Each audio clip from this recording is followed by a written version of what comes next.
Good morning po, good afternoon, good evening. Welcome sa channel ko po, Tito Noise Vlogs. I hope nasa mabuti po kayong condition mga babayan ko, and I hope naka-move on na po. Move on na po tayo. Ganun po talaga ang eleksyon eh. May mga unexpected na nangyari mga babayan ko.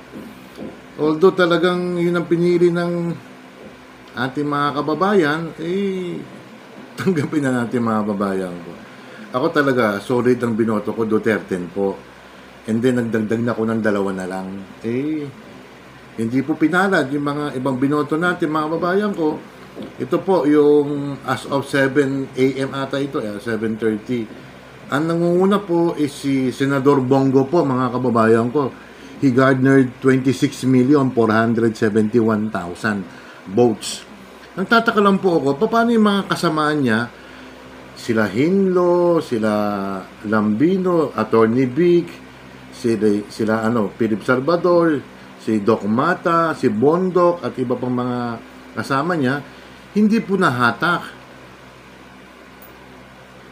Maybe siguro yung ibang Duterte supporters hindi binoto rin yung iba eh. Ito po, so surprisingly, si Bam Aquino po, second placer. At saka si Kiko Pangilinan. Hindi mo na ako nag-vlog sa kanya. Hindi mo na ako nag-vlog sa kanila yung mga anti. Alam nyo, kaya nanalo po sila. May mga pink lawan pa rin mga babayan ko. At youth votes mga babayan ko. Mga kabataan po, mga millennials. Kaya nanalo po sila. Expected po si Erwin Tulfo na mananalo po yan. At ito pa, yung pang-anim po. Ang sabi ko yung vlog ko yung last Monday, matalo ng lahat, wag na si Marcoleta. Ayan po, pang-anim po siya mga kababayan ko. 14,900,000 plus. Nagtataka lang ako, ang sabi ng Comelec, ang population ng voters ngayon, mga 68 million, bakit 26 lang to? Yung iba ba na disfranchise? Yung iba ba hindi bumoto or what? And then si Lacson, expected dyan, mananalo yan. Nakailan ba si Lacson? 14 million. Pang-8, si Tito Soto, mga kababayan ko. Si Pia Cayetano, pang-9. Ayun, yung endorsement ni Bibi Sara, pasok si Camille Villar. Pang-11 po, marami pong nagugulat po at marami pong nasya-shock po. Bakit bumasok pa rin si Lito Lapid, mga kababayan ko? Mamaya meron tayong video dyan na nakita ko lang sa TikTok eh. Huwag natin sisihin si Senator Lito Lapid. Maski ako kasi nagsasayang tayo ng pera. Nagbubutas na ng upuan. Pero binoto po rin po siya ng taong bayan. Marami mas magaling sa kanya, ha? Hindi. I don't know. Pang-12, si Amy Marcos. Siguro kung walang endorsement ni BP Sara to, baka nangwalela to si Amy Marcos eh. Malayo ang lamang ni Senador Marcos kay Ben Tulfo, almost 1 million, at saka kay Bong Revilla. Ganun talaga eh. Tanggapin na lang natin mga kababayan ko. At least mga kababayan ko, yung bagong Pilipinas na alyansa, wala. Mahina po si BBM. Hindi siya, ang daming natalo po. Abalo, si Binay, si Manny Pacquiao, sino ba? Si Revilla. Nako, lagot kayo. Si Tolentino, ang sabi niya, pag hindi nyo binoto si Tolentino, sasakupin tayo ng China, mga kababayan ko. Wala eh. Matalin na rin ang mga tao, kaya lang yung ini-expect natin na, ang ini-expect nga ni Kiko Pangilinan at saka ni Aquino nasa number 11 sila, number 12, 13. Talagang yung youth vote, mga kababayan ko, yung kabataan po, dito sila dinala mga kababayan ko. Well, irespeto na lang natin yung hatol ng mga kababayan natin. Ito yung kay, ipapakita ko lang, wala kong gagana, yung kay Lito Lapid, yung observation ng mga ibang kababayan natin. Andali lang, ha?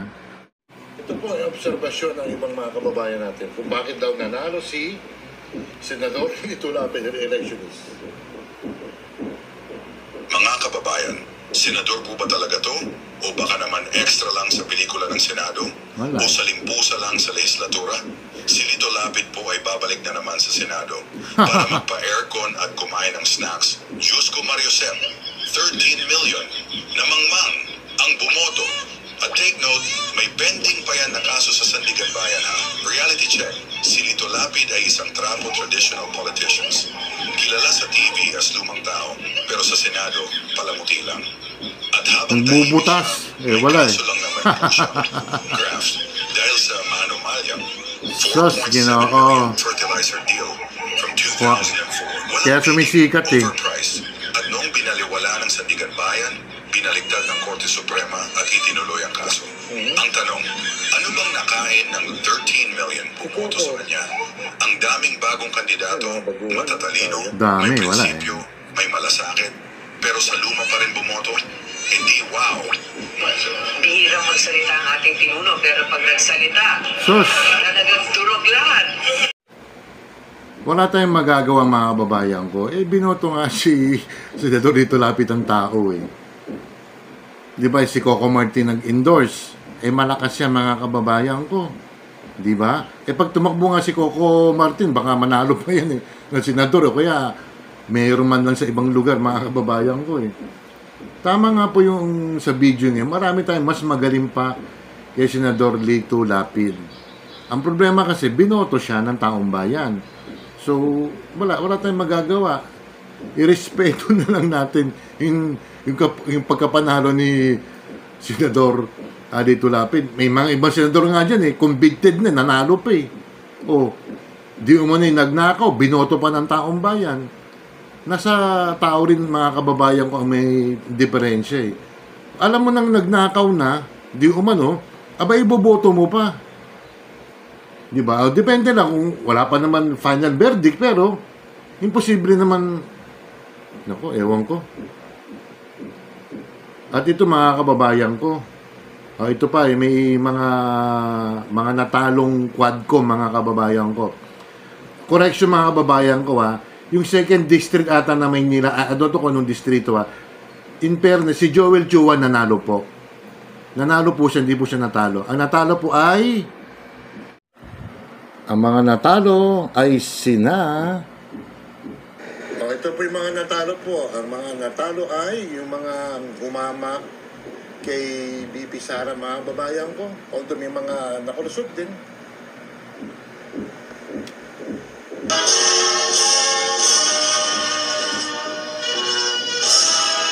Joel Chua manalo po. Manalo.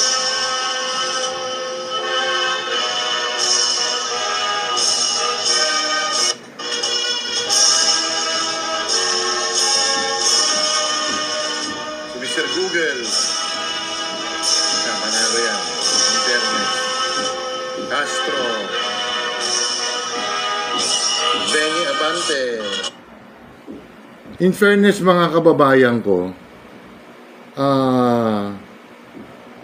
may mga talaga, inuulit ko, may mga nanalo rin. Siguro sa 10, ang natalo lang dun is 6 or 7. Yung taga Bicol po na Borlongan ba yun? Talo siya, congressman po. Hindi ko lang alam yung one rider party list, yung si, anong pangalan nun? Si Rodriguez ba yun? Hindi ko alam kung nanalo Mukhang tagilid pang mga babayan ko Kaya siguro, yung isa pa, yung Pam Zamora po, yung babae, yung grabe kong magdamit, mga kababayan ko. Talagang talo rin yun. At ito, nakakabigla, very shocking mga kababayan ko. Si Gwen Garcia, tinalo po ng neophyte na kandidato. Ang pangalan is certain Barry 4, mga kababayan ko. Tinalo po siya. Ang lamang ng kalaban ni Garcia, ni Gwen, 1 million, mga 1 million plus. 700,000 votes lang si Gwen Garcia, mga kababayan ko. Sa Cebu po is malaking population ng mga voters po dyan. Ang endorso po doon kay Barry 4, si BP Sara lang, tsaka si Pangulong Duterte. Ayun. Kaya mukhang tagilid tong si BBM. May mga i-endorse siya. May mga natalo rin mga kababayan ko. Balik tayo rito sa mga nanalong senador. Medyo 99% siguro panalo na tong 12 to sigurado na yung top 6 niyan.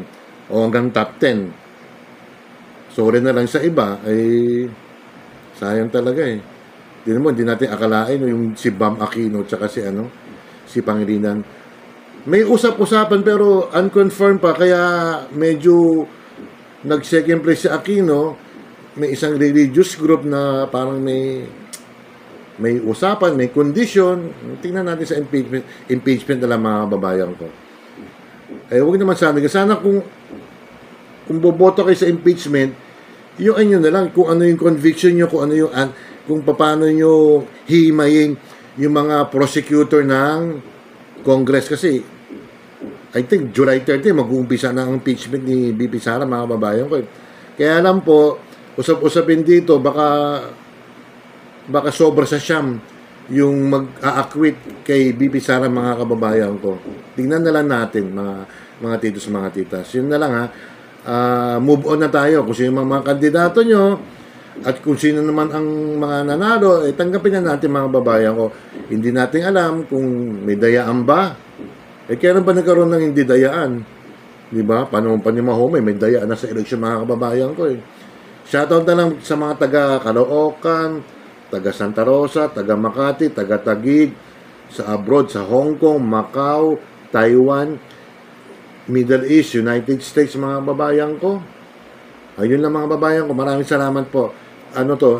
Thursday night ngayon. Baka Friday, wala po ako. Mag-i-skip muna ako kasi alam niyo naman na may mom-in-law pass away. Friday, Saturday, yun ang bibigay kong oras ko.